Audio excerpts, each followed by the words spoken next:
আমরা এখন দেখতে পাচ্ছি বাচ্চাটিকে ফায়ার সার্ভিসের সিভিল ডিফেন্সের কর্মীরা ঠিক দেখেন একটু আমরা দেখতে পাচ্ছি সামনে যে ফায়ার সার্ভিসের যে গাড়িটি সেই গাড়িটি এখন হাসপাতালে ঢোকার চেষ্টা করছে এবং হাসপাতালে ঢুকছে সেটি হচ্ছে 50 শয্যা বিশিষ্ট উপজেলা স্বাস্থ্য কমপ্লেক্স তানোর রাজশাহী।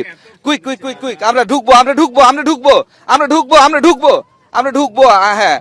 এবং হচ্ছে যে আমরা দেখাতে চাচ্ছি একটু দ্রুত যাবেন, আমরা দেখাবো এখানে যে শিশুটিকে নিয়ে আসা হয়েছে এবং এই কুইক কুইক কুইক আমি খুলছি দ্রুত। হ্যাঁ, এখানে আমরা দেখছি যে এখানে উদ্ধারকৃত শিশুটি আছে এবং উদ্ধারকৃত শিশুটিকে এখান থেকে একটু দেখানোর চেষ্টা করব আমরা। যাকে উদ্ধার করা হয়েছে সেই শিশুটি এখন ওইদিকটায় কত পিচ্ছি একটা বাচ্চা একেবারে সাদা হয়ে আছে একেবারে দেখেন খানিকটা অক্ষত, কিন্তু এই বোঝা ঠিক যাচ্ছে না। একটু আমরা দেখানোর চেষ্টা করি, রেকর্ডে রাখি এগুলো।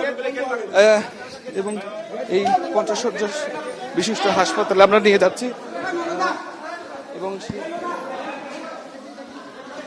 হাসপাতালের ওয়ার্ডে জরুরি বিভাগে নেওয়া হচ্ছে শিশুটিকে। এবং এখানে আসলে এই যে শ্বাসরুদ্ধকর পরিস্থিতিতে এইরকম যে উদ্ধার করা হয়েছে শিশুটিকে দর্শক, এবং সেটি 4 গুণ শক্তিশালী এনজাইম ও অধিক ফেনা সমৃদ্ধ অরিক সিলভার ওয়াশ মাত্র 70 টাকায়।